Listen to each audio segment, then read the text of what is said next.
Buenas tardes. Efectivamente, mi nombre es Marisol Hernández y represento al Instituto de Derechos Humanos. Represento al Instituto de Derechos Humanos de la Universidad Centroamericana de El Salvador.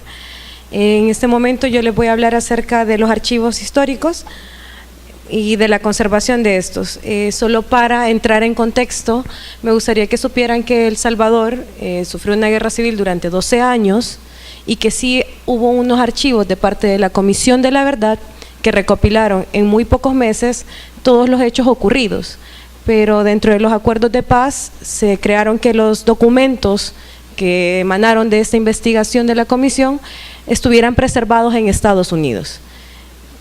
Una gran parte de estos documentos se encuentran en Estados Unidos y la sociedad civil no tiene acceso. Por otra parte, hubo otro organismo que se llama Tutela Legal, que tenía estos documentos, pero Tutela Legal cerró en el año 2013 y los archivos se encuentran clasificados. En ese sentido, los archivos de memoria histórica de El Salvador, el 95% se encuentran totalmente archivados o clasificados y no hay acceso a ellos. Contestando las preguntas sobre que nos enviaron sobre si hay una estructura organizada de instituciones centradas en la preservación y conservación y organización del patrimonio archivístico del país, sí existía. Esto es a lo que se refería Tutela Legal, pero con el cierre de ella pues ya no hay acceso a esos archivos porque la Iglesia los clasificó completamente. Tutela Legal era parte de la Iglesia Católica y el actual arzobispo de San Salvador emanó de que hubiera una clasificación de estos archivos y que no había acceso ni siquiera por parte de la Fiscalía General de la República, que es la persona o el organismo encargado de dar seguimiento a estos casos. Y el resto de archivos se encuentran en Estados Unidos. Entonces la sociedad civil nos quedamos como sin mayor fundamento o sin mucha tela de donde cortar. Entonces, a partir de esto, el IDUCA ha creado unos organismos, un Tribunal de Justicia Transicional Restaurativa, que es la idea de recopilar aquella información que no tuvo acceso la Comisión de la Verdad. Esta recopilación de información es más testimonial y se busca dar un cierto acceso al derecho a la verdad de parte de las víctimas. Entonces en esto, por ejemplo, este es uno de los documentos que hicimos nosotros de parte del IDUCA, donde se recopila una serie de testimonios de las personas que sufrieron algún tipo de violación de derechos humanos. Aquellas masacres, actividades como de campo arrasado, que eso es lo que ocurría más en El Salvador, se pueden evidenciar por medio de esto, de víctimas que nunca tuvieron el acceso a la Comisión de la Verdad y de poder presentar esa información. Esta es una actividad del IDUCA que realiza por medio de cooperación internacional, pero este es un esfuerzo extra.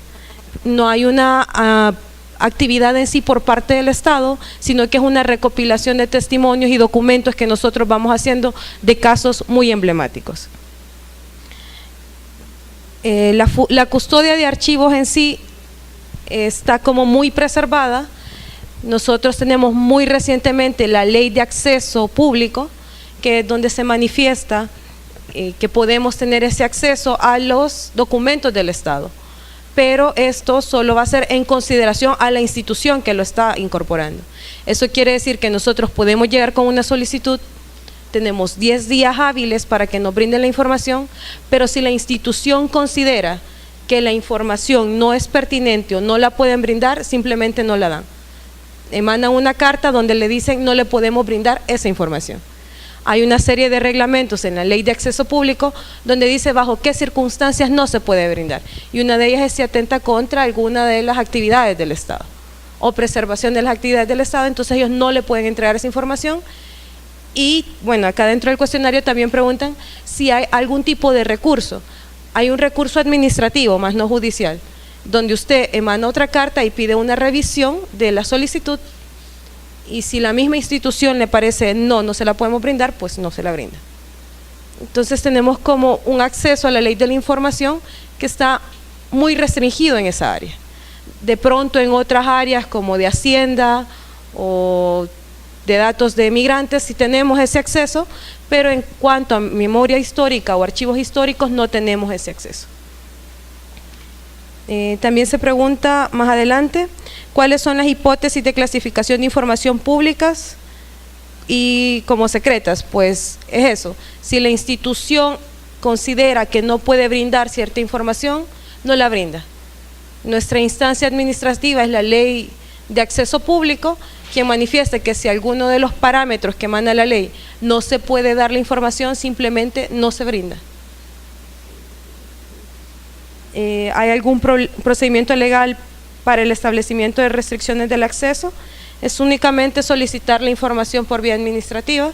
Si no se puede solventar por este modo, entonces no se puede proporcionar. No hay una instancia judicial a la que nosotros podamos acudir. Nosotros, a partir de las leyes de amnistía, que aún está vigente una en el país, me gustaría aclarar un poco de esto. Tuvimos dos leyes de amnistía. La primera ley de amnistía fue un poco antes de terminar el proceso de pacificación. La segunda ley de amnistía se otorgó de forma casi inmediata, 3 días después del informe de la Comisión de la Verdad. Es decir, la Comisión de la Verdad dio su resolución sobre quiénes eran las personas que habían sido señaladas como violadores de derechos humanos, y 3 días más tarde, de forma inmediata casi, con 24 a 72 horas de diferencia, se dio la ley de amnistía que está en la actualidad vigente. Cabe aclarar que la ley de amnistía está actual, es un tema en debate, pero que realmente de parte de las organizaciones civiles estamos intentando ahondar en este procedimiento que continúe, pero es muy difícil. Recordemos que también El Salvador es el único país en donde el grupo contrario, la guerrilla, se volvió un partido político que tuvo el acceso a los términos democráticos, a poder ser representado en las elecciones. Así que la mayoría del escaño de la Asamblea pues son personas que han sido señaladas por la Comisión de la Verdad, e inclusive parte del Ejecutivo también viene a ser personas que cometieron alguna violación de derechos humanos señalados por la Comisión de la Verdad. Entonces entenderán el panorama político, que nosotros no podemos avanzar si tenemos una cantidad bastante grande en la Asamblea Legislativa y también de parte del Ejecutivo. El judicial no avanza mucho y la ley de amnistía aún sigue vigente. Entonces, y eso ha ahondado al hecho de que la mayoría de nuestros documentos están totalmente clasificados. La única tipo de recopilación o el proceso que hemos llevado por parte del IDUCA es este tipo de tribunal para hacer un acercamiento a las víctimas a la verdad. Cabe mencionar que este tribunal es más simbólico, más del derecho a la verdad. En algún momento se ha intentado llevar estos casos a la Fiscalía, y la Fiscalía nos manifiesta que no puede proceder porque existe la ley de amnistía. Entonces quedamos en un círculo, es como un perro que intenta morderse la cola, nunca va a llegar. Hay casos emblemáticos a solicitud de información. Si nosotros tenemos una cierta cantidad de casos emblemáticos, uno, el que más le pesa al IDUCA, es el caso de los jesuitas, el asesinato de 6 jesuitas que fue adentro de la universidad. Mataron a 6 sacerdotes, entre ellos el entonces rector de la universidad, y pues la desclasificación de estos archivos militares nos podrían ayudar mucho al seguimiento de la investigación, pero igual no tenemos ese acceso. Hubo una condena, se podría mencionar, una exhibición de los documentos, pero nunca se llevó más allá el proceso judicial, porque cuando se iba a culpar a las personas por algunas violaciones de derechos humanos en tiempo de guerra, salió la ley de amnistía que lo excluyó totalmente de cualquier tipo de culpabilidad o responsabilidad penal. Entonces, en la mayoría de las preguntas que nos manifestaron, que nos enviaron para poder contestar, la mayoría de nuestras respuestas es que no tenemos ningún tipo de acceso. Esta es la realidad que afrontamos, que el país no tiene un acceso correcto a este tipo de información y que se encuentra casi totalmente excluida cualquier actividad que nosotras podamos hacer desde el Instituto de Derechos Humanos o como población civil. Eso no significa que no lo estemos intentando. De a poco estos casos más ejemplificativos se ha llevado uno, me parece, ante la Comisión de la Verdad, ante la Comisión Interamericana, con la idea de que se dé ese procedimiento. Pero como entenderán, solo se pueden llevar casos cuales ya se agotaron las instancias internas. Como acá no tenemos instancias internas, ¿cómo agotarlos? En la medida de lo posible hemos llevado los casos lo más lejos que hemos podido.